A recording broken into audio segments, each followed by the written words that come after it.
नमस्कार, मैं हूं मृत्युंजय कुमार झा और आपकी खबर आपका फायदा में आपका स्वागत है। आज का हमारा शो है तंबाकू पाना है काबू। ये इसलिए क्योंकि आज तंबाकू डे के मौके पर हम आपको ये बताने की कोशिश करेंगे कि ये हमारे आपके लिए कितना खतरनाक है। We need food not tobacco, ये इस बार वर्ल्ड नो टोबैको डे की थीम है। दरअसल भारत में तंबाकू से सालाना 13.5 लाख लोगों की मौत हो जाती है। वहीं देश में 27% कैंसर के मामलों की वजह अकेले तंबाकू है। ऐसे में आज हम तंबाकू के खतरों पर बात करेंगे, समझेंगे कि ये कैसे हमारी सेहत के लिए जानलेवा है, सरकार इस पर अंकुश लगाने के लिए क्या कर रही है और क्या क्या अभी करना बाकी है। आपको बताएंगे कि सिगरेट पीने वाले कैसे दूसरों की जान भी जोखिम में डालने का काम करते हैं। चर्चा करें उससे पहले देखिए ये खास रिपोर्ट।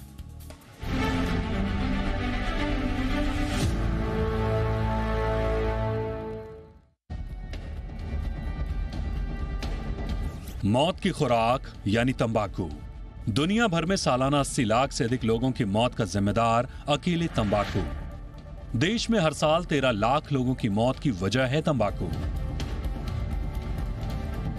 ये तंबाकू जानलेवा है, तभी तो देश में कैंसर के कुल मामलों में अकेले तंबाकू से होने वाले कैंसर का आंकड़ा 27% के करीब है। ये आंकड़े डराने वाले हैं। फिलहाल तो हमारा मकसद लोगों को टोबैको के खतरे से आगाह करना है। दरअसल भारत में तंबाकू के उपयोग का सबसे प्रचलित रूप सिगरेट, खैनी और गुटखा है। वहीं आजकल युवाओं में ई सिगरेट का चलन भी जोरों से बढ़ा है, जो यूथ को बीमार करने के साथ उन्हें समय से पहले बूढ़ा कर दे रहा है। भारत में 15 साल या इससे अधिक उम्र के करीब 27 करोड़ लोग तंबाकू का सेवन करते हैं। ये देश की कुल आबादी का करीब 29% है। ऐसे में इस साल वर्ल्ड नो टोबैको डे की थीम है we need food not tobacco, यानी हेल्दी लाइफ के लिए हेल्दी डाइट लीजिए, तंबाकू नहीं। आपको बताते हैं कि तंबाकू में ऐसा क्या होता है जो बॉडी में जहर की तरह काम करता है। दरअसल इसमें मौजूद nicotine, benzene, hydrogen cyanide, aldehyde, lead, arsenic, tar और कार्बन मोनोऑक्साइड कई गंभीर बीमारियों को जन्म देता है। इसके खतरों की बात करें तो एक सिगरेट किसी की 6 मिनट की जिंदगी कम कर देती है। सिगरेट और खैनी से फेफड़े, त्वचा और मुंह के कैंसर का खतरा सबसे ज्यादा होता है। वहीं खैनी खाने वालों की आंखों की रोशनी जाने का खतरा ज्यादा होता है। खैनी सीधे कार्निया को क्षतिग्रस्त कर देती है। इसके अलावा तंबाकू के सेवन से हार्ट से जुड़ी बीमारी में खासकर हार्ट अटैक, स्ट्रोक और हाई बीपी का खतरा बढ़ जाता है। लिवर, पेट के कैंसर के साथ पाचन क्रिया पर भी इसका बुरा असर पड़ता है। तंबाकू का सेवन रोग प्रतिरोधक क्षमता को कम कर देता है और सीधे तौर पर मेंटल हेल्थ पर असर डालता है। इसे लेकर जागरूकता की बात करें तो सरकार ने तंबाकू के खिलाफ विशेष अभियान छेड़ा है। सरकार ने एक नोटिफिकेशन जारी कर कहा है कि किसी भी तरह के वीडियो कंटेंट में अगर तंबाकू के सेवन से जुड़े दृश्य हैं, वीडियो शुरू होने से पहले और बीच में कम से कम 30 सेकंड का टोबैको से जुड़ा वार्निंग मैसेज देना अनिवार्य होगा। वहीं वीडियो में जिस हिस्से में तंबाकू उत्पादों को दर्शाया गया है या इस्तेमाल हो रहा है, वहां लगातार पढ़ने योग्य टोबैको कॉजेस कैंसर या टोबैको किल्स लिखना जरूरी होगा। मैसेज में बैकग्राउंड व्हाइट और लिखा गया मैसेज ब्लैक में होगा। इस आदेश को 3 महीने में पूरी तरह से लागू कर दिया जाएगा। कोई भी इस आदेश का किसी भी तरह से उल्लंघन करता है तो उस पर सरकार ने सख्त कार्रवाई करने की बात कही है। बता दें कि यह आदेश OTT, सोशल मीडिया, यूट्यूब जैसे प्लेटफॉर्म पर भी लागू होगा। अब तक ये प्लेटफॉर्म इस तरह के नियमों के दायरे में नहीं आते थे। यानी तंबाकू के खिलाफ सरकार अब खुलकर मैदान में आ गई है। अब बारी हमारी और आपकी है। हमें तंबाकू के खिलाफ जंग छेड़नी होगी जिंदगी को जीतने के लिए। ब्यूरो रिपोर्ट, जी मीडिया। और चलिए अब चर्चा की शुरुआत करते हैं और आज की चर्चा में हमारे साथ कुछ खास मेहमान जुड़े हैं। हमारे साथ हैं डॉक्टर रमाकांत के देशपांडे, डायरेक्टर हैं एशियन कैंसर इंस्टीट्यूट के।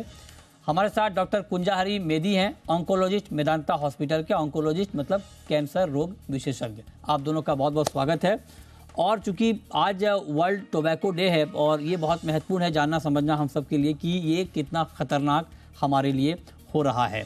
तो देशपांडे जी, मेरा सबसे पहला सवाल आपसे यही होगा कि हर बार जब ये दिन आता है टोबैको डे का, तो हम चर्चा करते हैं, शो करते हैं, कुछ दिन चर्चा होती है और फिर धीरे धीरे, लेकिन उसमें कुछ कमी तो आई है नंबर्स में, लेकिन अभी भी ये एक बड़ा खतरा बना हुआ है। और खतरा इस सेंस में कि दुनिया में हर साल 80 लाख लोगों की मौत होती है सिर्फ तंबाकू की वजह से। तो आप जरा बताएं सर, मैं पहला सवाल तो मेरा आपसे यही होगा कि क्या तंबाकू के जो खतरे हैं उससे हम ठीक तरीके से अभी लड़ पा रहे हैं या इसमें बहुत अभी कुछ करना बाकी है? देखिए, तंबाकू की लड़ाई है, ये लड़ाई का अंत इतनी जल्दी नहीं होगा, क्योंकि एक दृष्टि से अगर देखा जाए तो तंबाकू के सेवन से भला या स्मोकिंग करे, किसी तरह से जो उत्तेजकता मिलती है, उससे जो आनंद मिलता है, इसे लोगों को दूर रखना थोड़ा कठिन है, क्योंकि ये आनंद तो इमीडिएटली आता है होती है, उसके दुष्परिणाम जो होते हैं वो बहुत बाद में होते हैं। इसके लिए बहुत लोगों को समझ में नहीं आता, और छोटी उम्र वाले लोगों को तो समझना थोड़ा मुश्किल ही हो जाता है। लेकिन ये जंग तो बहुत सालों से जारी है और धीरे धीरे इसका क्योंकि एक देखिए, जो सरकार इसमें जो जुड़ गई है, तो इसे आप कुछ एडवर्टाइज नहीं कर सकते, तो जंग तो जारी है। मैं आता हूं सर आपके पास, थोड़ी तकनीकी दिक्कत आ रही है, मैं आता हूं आपके पास। कुंजारी जी, एक बात हमें आप बताएं सर, मैं आपसे डायरेक्ट एक सवाल ये पूछना चाह रहा हूं कि बहुत सारे लोगों को ये लगता है कि जब हम टोबैको की बात करते हैं तो उनको लगता है कि पता नहीं बात ऐसे हो रही है, होता भी नहीं होता है। एग्जाम्पल वो अपने सामने देखते हैं कि कोई तो बहुत लंबे समय से खा रहा है, उनको कहाँ हो रहा है, तो इस तरह का भ्रम भी लोगों के मन में होता है। तो मैं आपसे डायरेक्टली ये पूछना चाहता हूँ, अगर कोई तंबाकू का सेवन कर रहा है ना, तो उनको कैंसर होने की कितनी संभावना रहती है?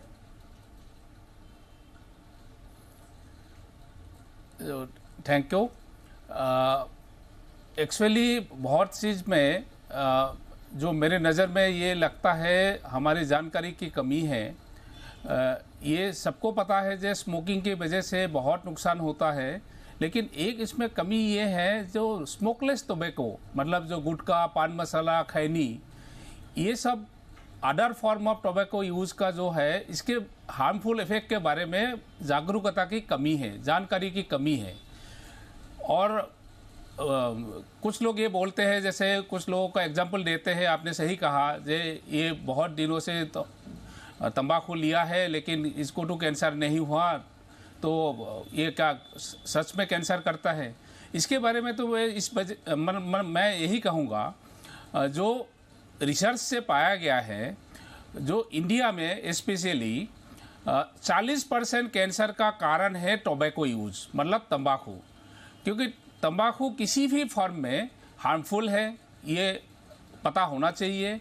ये स्मोकिंग फॉर्म में हो या नॉन स्मोकिंग टोबैको, जो SLT बोलते हैं, जिसको स्मोकलेस टोबैको, ये दोनों में हार्म होता है, दोनों ही कैंसर का कारण है। टोबैको में, मतलब टोबैको प्रोडक्ट में हजारों केमिकल्स मिलता है, जो उसमें से टॉक्सिन मिलता है, उसमें से अराउंड 40 टाइप का ऐसा टॉक्सिन है जो बहुत हार्मफुल है और कार्सिनोजेनिक है, कैंसर का कारण है। और ये पाया गया है हिंदुस्तान में, और ऐसे जो कैंसर का प्रिवेंटेबल कॉज है, उनमें से 40% कैंसर का कारण है, कैंसर है प्रिवेंटेबल कॉज ऑफ कैंसर। उनमें से 40%, जो 70% टोटल प्रिवेंटेबल कॉज है, कॉज ऑफ कैंसर, उनमें से 40% में टोबैको ही पाया गया है, मतलब टोबैको के कारण ही कैंसर होता है, जिसमें बता रहे हैं सर कुंजारी जी। मैं आपसे दोबारा, ये आपने बहुत महत्वपूर्ण बात बताई है, मैं दोबारा इस पर क्लैरिटी चाहता हूं आपसे कि आप ये कह रहे हैं कि जो टोटल कैंसर के मामले भारत में आते हैं उसमें 40% तंबाकू की वजह से सर, 40%? यस, 40% का कारण है टोबैको। अच्छा। किसी भी फॉर्म में टोबैको का इस्तेमाल ये कारण है। हमें ये बताएं सर, ये आपने बहुत चौंकाने वाली बात कही है। अब लोगों को ये भी कंफ्यूजन रहता है कि अच्छा, मैं आपके पास आऊँगा, हमारे साथ शेखर सालकर साहब भी जुड़ चुके हैं, इस वक्त लाइव जुड़ चुके हैं हमारे साथ, और आप प्रेसिडेंट हैं नोट के, the National Organisation for Tobacco Eradication के। बहुत बहुत स्वागत है सर आपका। सालकर जी, आप हमें जरा बताएं सर कि ये जो हम अभी बात कर रहे हैं कि टोबैको कितना खतरनाक है हमारे लिए, तो आप हमें जरा, अभी हम ये बात कर रहे हैं डॉक्टर साहब से, तो वो कह रहे हैं कि 40% मामले सिर्फ और सिर्फ तंबाकू की वजह से आते हैं। तो तंबाकू का कौन सा फॉर्म, जैसे बहुत सारे लोग ये जानना चाहते हैं कि अगर कोई सिगरेट पी रहा है तो क्या सिगरेट में जो टोबैको प्रोडक्ट इस्तेमाल हो रहे हैं वो ज़्यादा खतरनाक हैं, या कोई डायरेक्टली अगर तंबाकू कंज्यूम कर रहा है, ले रहा है, तो वो ज़्यादा खतरनाक है? सब खतरनाक, टोबैको सब खतरनाक है। आप सिगरेट पियो, तंबाकू खाओ, मशीरी करो, दंतमंजन करो, कुछ भी करो, सब खतरनाक है। आपको चूज करने का है, आपको AK-47 से मरने का है या पिस्तौल से मरने का है। So it is the only difference. Otherwise, tobacco kills. That is sure now. And doctor साहब ने बोला वो बहुत इंपॉर्टेंट है। 45% in India are tobacco related cancer. मैं गोवा का स्टैटिस्टिक्स आपको देता हूँ, बिकॉज हमसे सबसे टोबैको कंजम्पशन कम है, 10% से कम है। तो हमारे कैंसर जो टोबैको रिलेटेड है वो भी कम है, वो अराउंड 20-25%। तो 20% tobacco cancer, tobacco related cancer कम करने में हमने गवर्नमेंट और सबने मिलके बहुत अच्छा काम किया है गोवा में। इसलिए टोबैको कंजम्पशन इधर कम है, तो cancer of the tobacco related also come है। बहुत इंपॉर्टेंट फैक्ट है, बिकॉज इन 1984 हमारा 35% था टोबैको कंजम्पशन, आज वो 9 से 10% के ऊपर आ गया। तो कैंसर के लिए जो डेथ होते थे टोबैको रिलेटेड, वो भी अभी गोवा में बहुत कम हो गए हैं। यस, हमारे ब्रेस्ट कैंसर और बाकी के कैंसर थोड़े बढ़ गए हैं, लेकिन टोबैको रिलेटेड कैंसर गोवा में बहुत कम है। अच्छा, तो आप कह रहे हैं कि उसमें कुछ कमी आ रही है, अच्छी बात है, लेकिन पूरी तरह से कमी आनी चाहिए, ये बहुत ज़रूरी है। लेकिन तो है। यस, ये आपने बहुत सही बात कही सर। मैं अब आगे बढ़ता हूँ और अब ज़रा हमें ये बताएं सर कुंजारी जी कि जब हम टोबैको की बात कर रहे हैं कि अगर मान लीजिए कोई कंज्यूम कर रहा है टोबैको, तो कितना ड्यूरेशन, मतलब ये सवाल मैं आम लोगों के लिहाज से पूछ रहा हूँ कि बहुत सारे लोगों को लगता है कि नहीं मैं तो कम यूज़ करता हूँ, एक बार 2 बार यूज़ करता हूँ तो मुझे खतरा नहीं है ना, तो और कोई ज़्यादा यूज़ करता है, तो इसको लेकर आप क्या कहेंगे? कम भी यूज़ करेंगे तब भी आपको खतरा रहेगा, इसको लेकर क्या कहेंगे सर आप? एक्चुअली कम भी यूज़ करते हैं तब भी खतरा तो रहता है, लेकिन ये जितना ज़्यादा यूज़ होता है, जितना लॉन्ग ड्यूरेशन यूज़ होता है और जितना लंबा समय के लिए होता है और जितना मात्रा में ज़्यादा है, जैसे नंबर ऑफ सिगरेट है या नंबर ऑफ गुटखा है, कितना पैकेट, कितना सिगरेट दिन में इस्तेमाल करते हैं और कितना सालों से लिया है, ये डायरेक्टली प्रोपोर्शनल हो जाते हैं। जितना लंबा ड्यूरेशन के लिए लेते हैं इतना ज़्यादा खतरा होता है। लेकिन एक अच्छी बात यह है, अगर लंबा ड्यूरेशन के बाद लेने के बाद भी अगर ये आदत छोड़ देते हैं तो फिर रिस्क कम हो जाता है। तो इसलिए ये नहीं सोचना चाहिए जो हमने तो इतना सालों से पिया है, इतना सालों से तम्बाकू खाया है, लेकिन अभी अगर हम छोड़ देंगे तो हमारा रिस्क तो कम नहीं होगा। ये गलत है, रिस्क तो कम होता है। ये और सारे रिस्क, मतलब हार्ट डिजीज के रिस्क, कैंसर के रिस्क और सारे प्रॉब्लम का रिस्क कम हो जाता है जब छोड़ देते हैं। और ये हम यही कहते हैं डायरेक्टली प्रोपोर्शनल है। जितना chances of having cancer is directly proportional to duration of use, मतलब कितना समय से ले रहे हैं और कितना मात्रा में ले रहे हैं, ये सब पॉइंट के ऊपर डिपेंड करता है। अच्छा, अभी आपने बड़ी अच्छी बात कही। मैं इस पर एक काउंटर क्वेश्चन आपसे ये पूछना चाह रहा हूँ कि मान लीजिए कोई, मैं एग्जांपल आपको देता हूँ, कोई मान लीजिए 5 साल से टोबैको इस्तेमाल कर रहा है किसी भी फॉर्म में, और पिछले 5 साल में टोबैको इस्तेमाल करने के दौरान उनको कैंसर नहीं हुआ, आज वो आपको सुनने के बाद, हमारे शो को देखने के बाद छोड़ दे और अगले 6 महीने तक भी अगर कैंसर ना हो, मतलब मैं आपसे पूछ रहा हूँ कि अगले कितने दिनों तक उनको अगर ये सिम्टम नहीं आता है तो ये मान लें कि हमने जो कंज्यूम किया है अब उसका खतरा हमारे ऊपर नहीं है छोड़ने के बाद, या वो 2-4 साल बाद भी दिख सकता है? ये एक बहुत डिफिकल्ट सवाल पूछा है। एक्चुअली जो रिस्क कम होता है ना, वो एक कैलेंडर जैसा है, कैलेंडर में होता है। जैसे हार्ट रेट में इफेक्ट आना, ब्लड प्रेशर में इफेक्ट आना, ये थोड़ा जल्दी शुरू हो जाता है। लेकिन कैंसर ऐसा एक बीमारी है जो म्यूटेशन और जो कार्सिनोजेनेसिस प्रोसेस है, ये बहुत लॉन्ग प्रोसेस है। तो इसलिए इमीडिएटली 1-2 साल में तो पता लगता नहीं है और इसका रिस्क देखने के लिए थोड़ा लंबा समय वेट करना होता है। लेकिन हम यही कहते हैं, सपोज किसी ने 15 साल में या 20 साल में तंबाकू लेना, मतलब स्मोकिंग करना या तंबाकू खाना शुरू कर दिया, ये आगे जाके हो सकता है 50 साल में भी या 60 साल में भी जाके उसका इफेक्ट थोड़ा हो सकता है। लेकिन जो इफेक्ट कंटिन्यू लेने से होता है इससे कम होगा। लेकिन नॉर्मल पॉपुलेशन से जो बिल्कुल नेवर स्मोकर है या कभी इस्तेमाल नहीं किया है, ऐसा लोगों से थोड़ा सा ज़्यादा खतरा रहता है। लेकिन कंटिन्यू लेने के मतलब जो इस्तेमाल करते हैं ऐसा लोगों से कम चांस होता है। लेकिन इमीडिएटली तो इसका इफेक्ट नहीं दिखता है। लेकिन ये नहीं सोचना चाहिए जैसे 6 महीना तक नहीं हुआ या साल भर तक नहीं हुआ तो आगे नहीं होगा, ऐसा नहीं है। लेकिन ये अगर बुरी आदत है, अगर समझ गए हैं ये इससे नुकसान होता है, इससे बहुत खतरा है, तो इसलिए इसको तो छोड़ना चाहिए। अगर छोड़ दे तो अगर परमानेंटली छोड़ना ये बहुत अच्छा होता है। ने बताया। अब डॉक्टर शेखर सालकर जी, आप हमें जरा ये बताइए सर कि ये लत जब लोगों को लगती है तो छोड़ना, बहुत सारे लोग ये कंप्लेन करते हैं कि छोड़ना बड़ा मुश्किल हो रहा है। आप कुछ तरीका ऐसा बताएं सर जिससे अगर किसी को तंबाकू की लत लग गई है, वो सिगरेट पीता है या किसी भी फॉर्म में जो टोबैको प्रोडक्ट है उसको इस्तेमाल करता है या तंबाकू खाता है, कैसे छोड़ा जाए सर? क्या तरीका अपनाया जाए कि ये आदत छूट जाए? बहुत पावरफुल एडिक्शन है। It is just next to heroin and ganja मिर्चा, ऐसा इतना पावरफुल एडिक्शन है। पूरा हम लोग डॉक्टर, काउंसलर, सब लोगों को साथ में लिया और उसको काउंसलिंग किया। फिर भी out of 100 not only 30% only will छोड़ सकते हैं। बाकी 70% continue to smoke till the grave, म्हणजे मरने तक वो स्मोकिंग करते हैं। इनको कैंसर भी हुआ तो भी उसको, माउथ का कैंसर हुआ उसका ऑपरेशन हुआ, उसके बाद भी वो सिगरेट पीते हैं। इसके लिए उसको बहुत एक उनके मन में आना बहुत जरूरी है कि मैंने ये छोड़ने का है और मेरे लिए मैं छोड़ता हूँ, मेरे फैमिली के छोड़ता हूँ, डॉक्टर के लिए नहीं छोड़ता हूँ, मेरे लिए खुद का उसका फायदा है, मेरे फैमिली को फायदा है, मेरे बच्चों को फायदा है। इसमें से वो पहले बिहेवियरल काउंसलिंग करते हैं हम लोग कि जो उसके साथ से जब भी तुम बाय करते थे रेगुलर, वो हॉकर के पास मत जाओ। वो फैमिली जो तुम्हारा एक माहौल है उसके तुम आप लोग सिगरेट पीते हैं, दारू पीते हैं, उनके साथ से थोड़ा सा संबंध कट लो। और तुम्हारा फैमिली का सपोर्ट तभी बहुत इंपॉर्टेंट है, बिकॉज आप थोड़ा इरिटेट हो जाते हैं जब भी सिगरेट छोड़ते हैं तो तभी आपको वाइफ का, फैमिली का, पूरे फ्रेंड्स का सपोर्ट होना जरूरी है। और इससे आपको थोड़ा सा बिहेवियर काउंसलिंग कर सकते हो। अगर इसमें नहीं होता है तो बाद में निकोटिन रिप्लेसमेंट थेरेपी है, मेडिसिन है, इसमें आपको हेल्प कर सकता है to tide over that craving sensation. जो आपको क्रेविंग होता है वो हम कम कर सकते हैं। Most important is yoga, music, swimming, cycling. आपका जरा माइंड थोड़ा डाइवर्ट करो कि नॉर्मल जो आप सिगरेट पीते हैं, बाबा तुम एक शाम को फ्रेंड सर्कल के पास जाते हो, पीते हो, उसको कट करके आप स्विमिंग के लिए जाओ, आप साइकिलिंग के लिए जाओ, आप म्यूजिक थोड़ा खड़ा करो, थोड़ा जुम्बा एक्सरसाइज करो, टीवी के ऊपर देखे थोड़ा एक्सरसाइज करो। All this things and divert your mind from smoking, तो आपको ये छोड़ने का चांसेस सबसे ज्यादा है।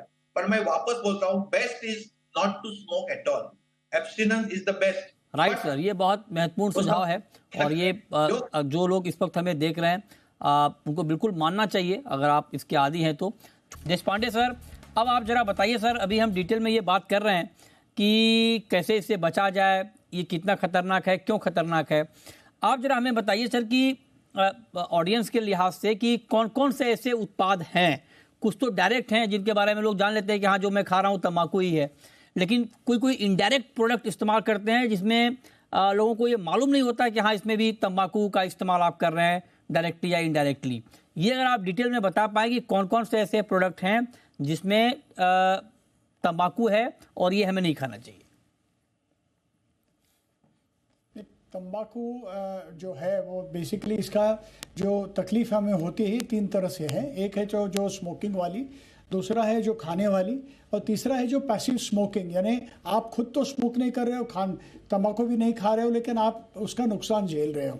जैसे कि कोई आदमी आपके आसपास स्मोकिंग वगैरह करता हो या इवन तंबाकू खाता हो, तो उसका जो साइड इफेक्ट होता है, धुएं में से होता है, हवा में से होता है, या ये जो उसका जो रेसिडुअल इफेक्ट होता है उससे भी कैंसर हो सकता है। करीब ये कहा जाता है कि नियरली 15 से 20% जो मोर्टेलिटी है, जो लोग मरते हैं वो इस कारण से मरते हैं। नेगेटिव, जैसे कि एक्सपोजर, आपको मालूम भी नहीं रहेगा कि आप तंबाकू को एक्सपोज हो रहे हो। आप किसी होटल में चले गए, कहीं बार में चले गए, या सिर्फ आपके घर में भी अगर कोई स्मोकिंग करता हो। और याद रखिए, अगर ये स्मोक भी करते हैं और एक दिन पहले अगर स्मोकिंग की हुई तो भी तम्बाकू का जो स्मोकिंग है, जो उसका धुआं जो है वो एक दिन में भी गायब नहीं होता, वो फंस जाता है, हवा में वगैरह लहराता रहता है। और अल्टीमेटली आजकल तो एयर कंडीशन तो बहुत कॉमन हो चुका है, तो एयर कंडीशन हवा में हम लोग एक्सपोज हो जाते हैं। तो इसीलिए लेडीज़ में जो कैंसर है आजकल बहुत बढ़ रहे हैं, क्योंकि घर का मर्द अगर स्मोकिंग करता हो, घर का लड़का अगर स्मोकिंग करता हो, आपको पता नहीं लगेगा, शायद बाज भी नहीं आएगा, लेकिन आप एक्सपोज हो चुके होंगे कि तम्बाकू के लिए इसे पैसिव स्मोकिंग ऐसा कहा जाता है। तो इससे हमें बच के रहना चाहिए। तो ये आप कैसे प्रिवेंट कर सकते हैं? एक है, आसपास में कोई भी अगर स्मोकिंग करता हो तो ज़रूर आप बोल दीजिए, ये नंबर 1 है। या दूसरा, खुद वहाँ से हट जाइए। और तीसरा जो है, अगर आपको रिपीटेडली ऐसे तकलीफें होने लगी, डॉक्टर की सलाह वगैरह ले लीजिएगा या कोई एजेंट से लीजिए। तो पैसिव स्मोकिंग से आपको बचना जरूरी है। ये आपने बड़ा अच्छा बताया सर, ये बहुत बहुत अच्छी बात है कि आपने बहुत डिटेल में बताया कि ऐसा नहीं कि अगर आपको ये लग रहा हो कि आप यूज़ नहीं, मतलब आप कंज्यूम नहीं कर रहे हैं सिगरेट या तंबाकू, तो आपको नहीं होगा। अगर आपके बगल में कोई सिगरेट पी रहा है, पैसिव स्मोकिंग आप कर रहे हैं, मतलब आप धुआं ले रहे हैं डायरेक्टली इनडायरेक्टली, तब भी आपको खतरा है। आपके बगल में कोई तंबाकू इस्तेमाल कर रहा है, उससे भी आपके ऊपर असर आ सकता है।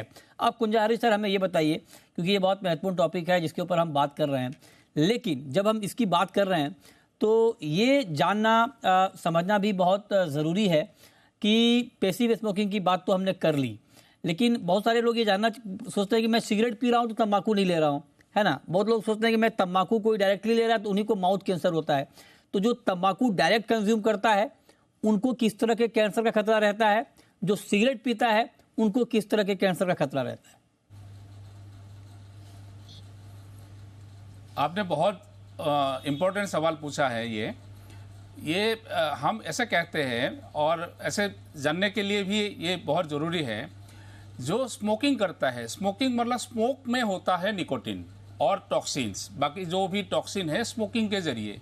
इसलिए जिस एरिया में स्मोक डायरेक्ट एक्सपोज होता है, जैसे माउथ कैंसर, लिप्स से शुरू करके पूरा अंदर तक, माउथ और मसूरे या बकेल म्यूकोसा और थ्रोट, आगे लेरिंग्स, फेरिंग्स, फूड पाइप और ट्रेकिया, और सबसे ज़्यादा ज़रूरी है, सबसे ज़्यादा इंसिडेंस है लंग कैंसर का। मतलब क्योंकि ये सारे हवा लंग में, फेफड़े में चले जाते हैं, इसलिए लंग कैंसर का, ये डायरेक्ट एक्सपोजर की वजह से लंग कैंसर का चांस सबसे ज़्यादा है।